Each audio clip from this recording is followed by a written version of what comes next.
Dirty face.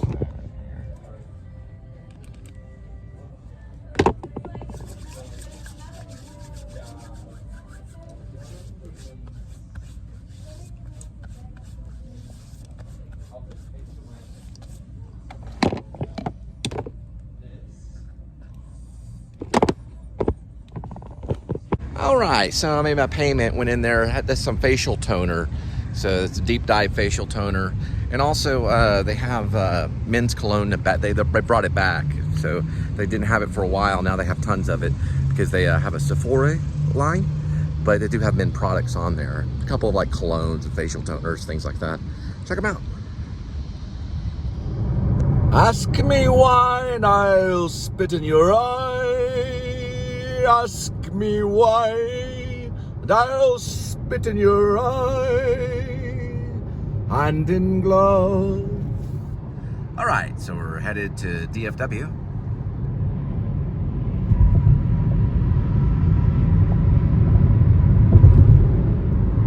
Hand in glove, the sun shines out of our behind. And I really don't know and I really don't care.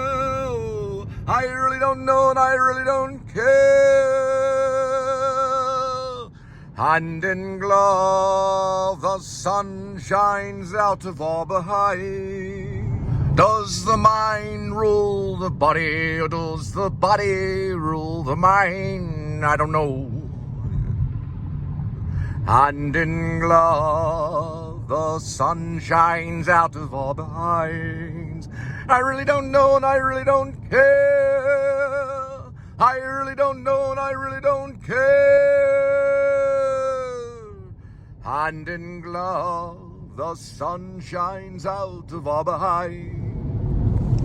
Cole, I heard you singing a song about a hand in the glove. Oh, hey, Sam Elliott, you woke up. Hey, how you doing? It's the living ghost of Sam Elliott, everyone. Applause, applause, applause. Yeah, it's an old song from Manchester. It's a guy that wrote it named Stephen Patrick Morrissey. He was the lead singer of the Smiths. I never heard of him. See, what's that mean, hand in glove? I couldn't tell you. I really don't know. To this day, I have no idea what he's singing about. I see. So, what's that mean about the sun shining out of behind? That one's a mystery. I've even looked it up online a few times myself. I have no idea what he means by the sun shining out of my behind. I really couldn't tell you in a million years. I see. What would you say that guy's name was again? Oh, yeah. Okay, I'll tell you, Sam Elliott. His name is Stephen Patrick Morrissey. He's one of the lead singers of the Smiths. He's actually a solo artist. He had a residence in Las Vegas.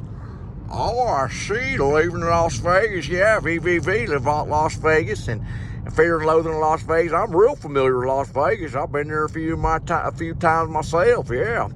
So you're saying this guy is in Vegas? Well, he had a residence in Vegas. Yeah, he was basically he was there performing like all the time. You know, like Lady Gaga's had a residence in Vegas. Cher, she had a residence in Vegas. It means basically that they're performing there. They perform in different houses and different theaters and stuff like that in Vegas, different casinos. Oh, I see. What'd you say this guy was again? He's basically a lead singer. He was once a writer, too. He wrote, when he lived in Manchester, England, he wrote for different music magazines and stuff like that. He was like a critic. I was saying that he was, what kind of critic, man? Did he criticize movies? No. He didn't write about movies. He wrote about music, like different pop culture music. He was a big fan of the New York Dolls. What's his name? His name is Stephen Patrick Morrissey. He was he's actually the head of the New York. The New York Dolls had a fan club, and he was the head guy of the New York Dolls fan club. He's a big fan of the New York Dolls. Okay, I think I heard of them New York Dolls. Are those sissies that put on makeup and lipstick and all that stuff and walk around like those weirdos up there, the drag queen kind of thing? Hey, wait a minute. Hey, this is kind of a multicultural show here, okay? We don't want to sit there and making fun of people, and we want to be multicultural. It's okay if they want to dress up. Hey, I've done it myself when I played Three Cuckolds. I dressed up like a lady for that show. It didn't bother me at all. You being an actor, Sam Elliott, you should understand dressing. Sure, I don't really care. I do mostly westerns and stuff, but if I had to dress up like a woman, I guess as long as they paid me enough and brought Coors Light beer, I wouldn't have a problem with it at all. Well, I wasn't really asking that. That wasn't the question. I see what you're saying. Let's just kind of keep the J. Edgar Hoover kind of thing out of it for right now, but we'll talk about that a little bit later, Sam Elliott. I'm not really questioning any of that. I know that you've worked with Lady Gaga. Oh, look, DFW Airport. We finally made it.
Okay, so you can see that we're on the second floor. This is one floor. This is the second floor.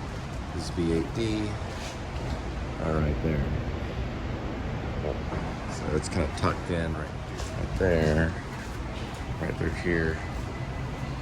And down this way. All the way up that way.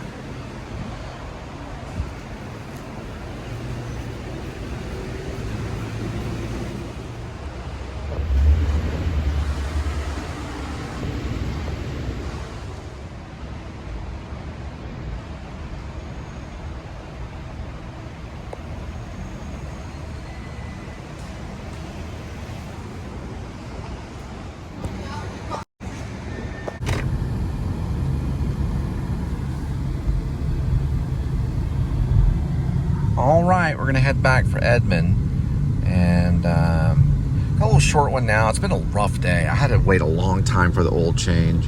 I got started a really late start, but we may have a longer day tomorrow. And also, I just wanted to let everybody know, I'm probably gonna get into the smart home business. So this is like a big business that's booming. It's a booming business. And so what it's called, here I'll compare it to something. Okay, so have you ever heard of Google Home? Okay, so it's very similar to Google Home. But Google Home provides all different type of stuff, So they call it the smart home business. It's very similar to the app Google Home, but it's a little bit different. It's one of their competitors. Here are the gates of Fort Worth, right by Mark IV Parkway. So if you're entering into Fort Worth, leaving Richland Hills, or actually leaving Haltom to be technically correct. You're leaving Haltom and then going right into Fort Worth through these. I call them the gates of Fort Worth. It's a mix master, but they kind of look like gates. And there's Mark IV Parkway. And there's the gates. Fort Worth, we're right inside.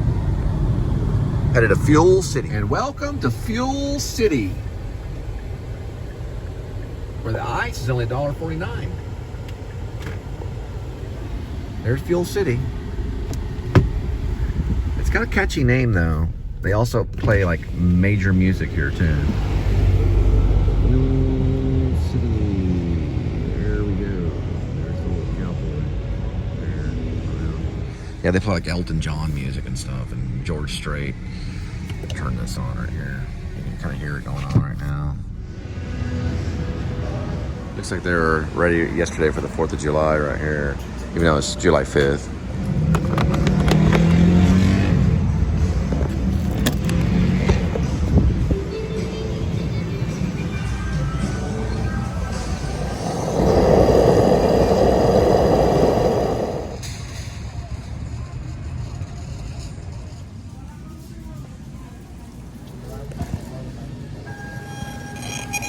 Got pretty much everything I needed for tonight for dinner. It was about $4.56 dinner. Got some ramen, some of that Star-Kissed tuna. It's only like $1 or something. And then I got a baby spinach that was only like $2 and stuff like that. So we're gonna make kind of like a tuna salad plus a bunch of Miracle Whips. So it looks like it's gonna work out. Cheap dinner tonight. So we're gonna make a like a tuna fish special salad thing.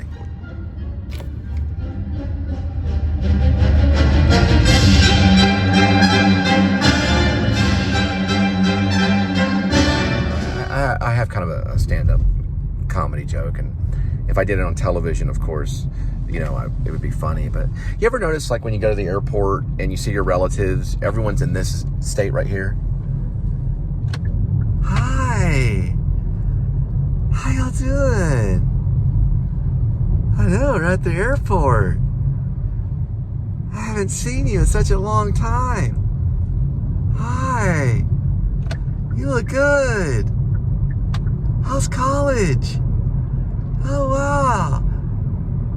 Do you have a friend? You want to talk about it? The parents, they're always like that. Hi, how y'all doing? They got this like permanent face like this.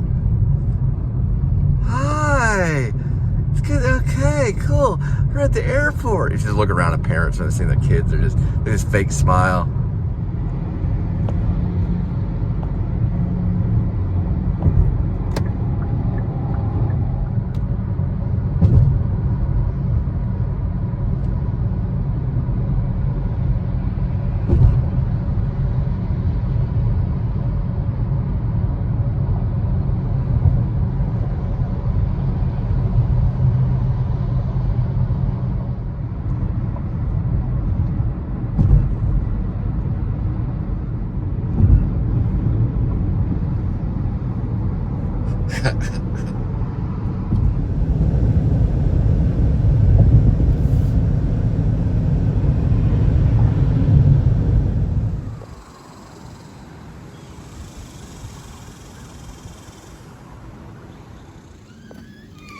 What are you doing just laying there, kitty?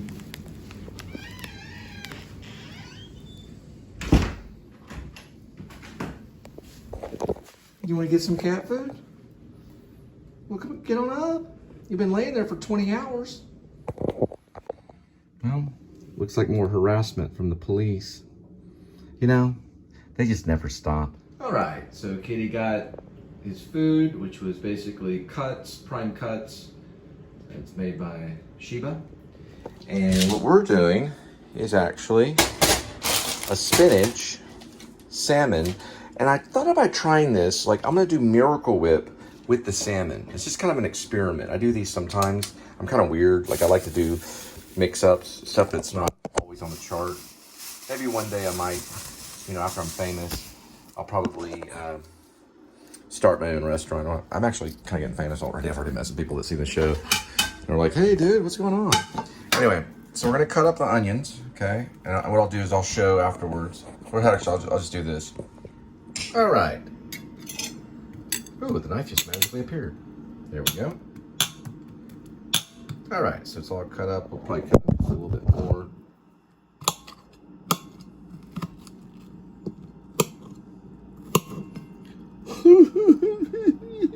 My life's so hard. Oh, the Republican laws are so hard. If you don't make money, then you go to jail.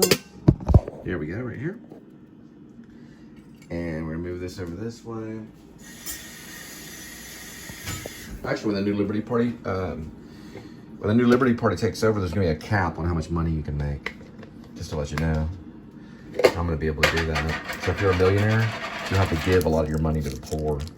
Hey, I'm gonna lose all my money and I won't go to hell. All right, so I wanna take this right here, Miracle Whip, and put it in here. All right, so I use 4 packets of Miracle Whip to stir up the salmon. This is actually pink salmon. All right, so I looked at this, and because of lack of evidence, it's actually dismissed. So whatever that guy did to me, that guy is probably in prison for what's called excessive force. All right, so you're mixing the pink salmon, Miracle Whip, and the onions all up, just like that. All right, so we're gonna do about a handful of spinach. This is known as spinach. About a handful of spinach. Just kind of mix it up this way. No need to tear it or anything like that. Now, if you want to tear the spinach, you can do that too. I keep my spinach whole leaf, so I just keep the whole leaf on there. Just like that. Just kind of move around this way. All right, so what I'm using here right now is what's known as red wine vinegar. Not a whole lot, just a little bit. That'll be good right there. To accompany it will be some Coke Zero. All right. I'm gonna try a bite of this. I had a little bite of it when the onion got in my eye. All right. Looks like I'm gonna lose some weight. All right, so this is a United Artist. It is on YouTube for free. You do have to watch ads unless you have premium. And this is a Brian De Palma film. Brian De Palma has a big influence on my style of filmmaking. And this is Carrie. Stephen King wrote it. Brian De Palma directed it into a film. Probably was behind a lot of the writing too.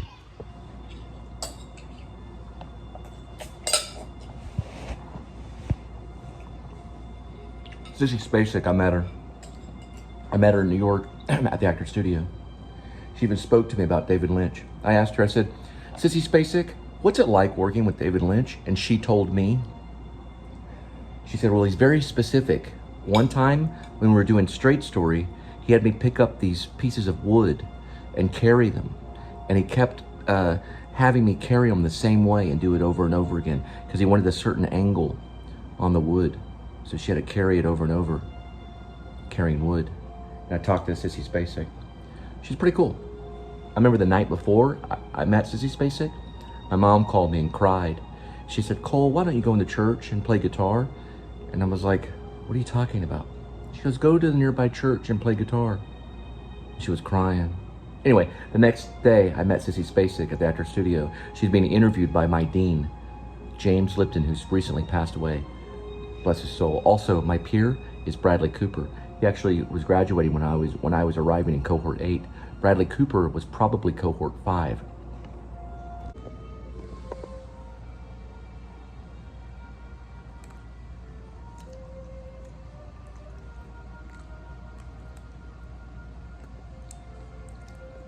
The soap hits the floor. Stephen King, no. Ooh, yeah, there'd be red coming down the leg. Plug it up, plug it up. Plug it up. All right, this is a real big shot for Brian De Palma. This type of, it's called dual focus, as in almost double focus. You have focus here, and then you have focus here. So Brian De Palma was very famous for having these types of shots. This is called a shot. So it's a dual focus shot because you have 2 focuses, one in the foreground and one in the background. Foreground focus and background. See Sissy Spacek's in the background? That's still in focus. So they would do it with the camera by having 2 parts of the camera focus in different areas. Brian De Palma made this very famous.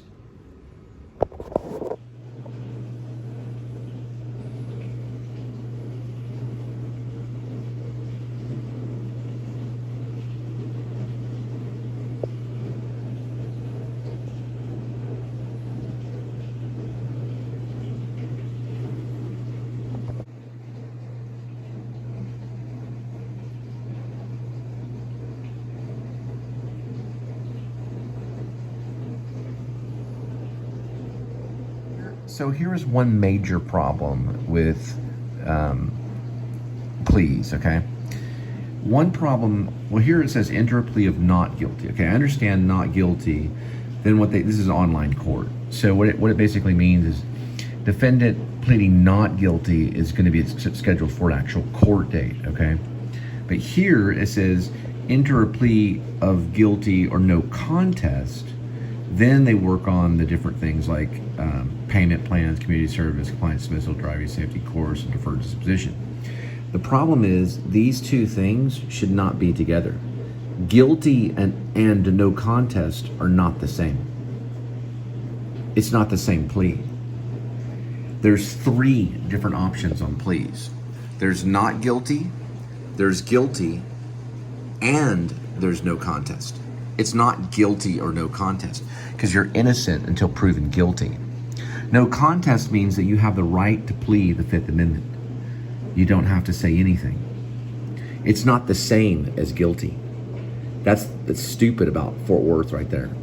Guilty or no contest is not the same. But what they're saying is that we're right no matter what, so you will have to do a payment plan, community service, compliance dismissal, driver safety course, or deferred disposition, okay? That's not the same. So they have that wrong. Because you have 3 different ones. You have not guilty, you have guilty, and you have no contest, which is a different thing. It's not the same. When you're pleading no contest, you're not pleading guilty or not guilty. You're pleading a different thing. They're putting this in the wrong category. That's saying that if you say no contest, that you're saying you're guilty, and that's not necessarily true. That means get the proof that you need to come after me. This is all virtual court decorum, and they don't need to put those two together. Those are separate. Guilty or no contest is separate. So they're putting the two together, though. That's the problem. Oh well. I think it's no guilty, guilty, or another line should be no contest down here. That's what's wrong with the legal system today. One thing I'm going to do when I'm commander-in-chief and head of the New Liberty Party is we're going to work on what is not guilty, what is guilty, and what is no contest. Because you're innocent until proven guilty by shadow of a doubt. So the thing about Carrie is that Stephen King is bringing religious components into the horror classic, or at least into horror genre. It is considered a horror classic, but the mother is seen to be too pious, and her religious beliefs are so strict. She's more like a jailer, than an actual mother. So she'll put Carrie into the closet and lock her up, till finally Carrie realizes that she has the power of telekinesis and is able to manipulate the world around her on a physical level with her mind, meaning she's able to control objects with her mind. And she can even kind of force her mom with her own mind away from her physically, meaning she can kind of like move her mother across the room with her mind physically. It's an interesting concept, because religion is one of the core components that the mother uses against Carrie, by calling her a witch and saying that she's using the devil's power to manipulate the world, and that she's not meant to go to the prom. She's meant to stay home with mom, but she fights her way to get to prom because a friend of her, well, a person that knows her, she's not really a friend, but a person that knows her asks this boy to take her to the prom.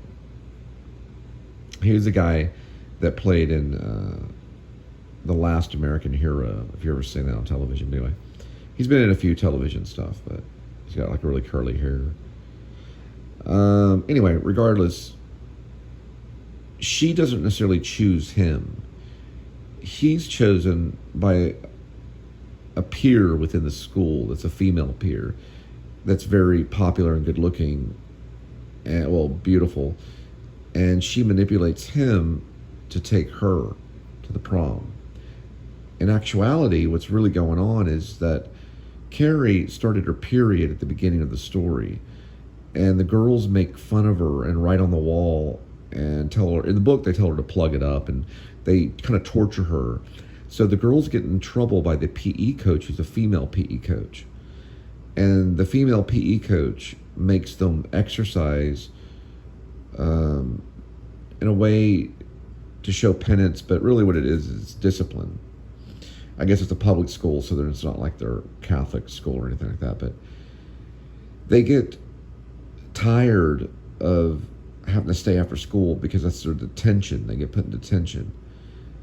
And anyway, I guess because of their punishment, they decide to torture Carrie because they get in trouble because of Carrie.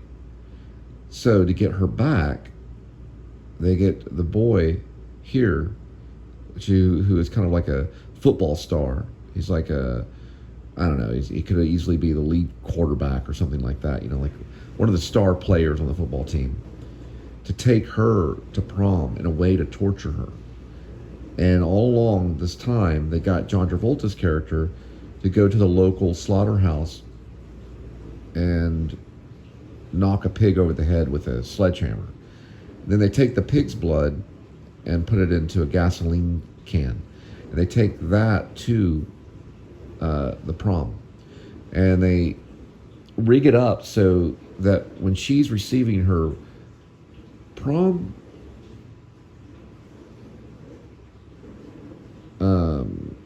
queen crown, and he will get the prom king crown, they'll go to a certain area of the, I guess it's a gymnasium or wherever they're at, and they'll stand on a certain, kind of like a podium to accept the crown, and then they'll pour pig blood all over Carrie and make fun of her to get revenge. Then she'll flip out and use her telekinesis power. And we'll get to that in a What minute. makes Brian De Palma a great filmmaker is really, it's his cinematography. It really is. And his sound is good too. He also uses great music. But this moment here, Sissy Spacek is being spun around. And the camera goes in the opposite direction of their spinning. So they're spinning one direction and the camera's going the opposite way to make them go way quicker. Let me turn the volume off so we don't deal with copyright. I want to show you what it kind of looks like. See how it goes right to a dissolve. Let's see. He does these kind of things. It does go into a dissolve, but we'll see it again. See? It's spinning around this way. So the camera is going to the right, and they're spinning also, I guess you could say, to the right, so that it increases how much they're spinning. See what I'm saying? So it speeds it up to a way to make it more emotional. It's also at a very low angle, so it's at a higher angle. It's at a low angle, and they're basically, you're looking up at them, making them look greater, because it's at a lower angle. So when the camera's tilted low and looking upward, it makes the person look great. So it's like a great moment of them spinning. I just wanted to show this. So it goes on for quite a bit of time, and then it goes into a dissolve. Let me show you the dissolve real quick and see if it'll, without the sound, it should be fine. I don't think the copyright will go through on it. We'll have to find out. Hopefully it won't. Let me move it over this way so it doesn't. I just wanted to do it until I show the actual, I've done this before and I've had some problems. So there it goes. See that it goes into a dissolve. Just wanted to show that.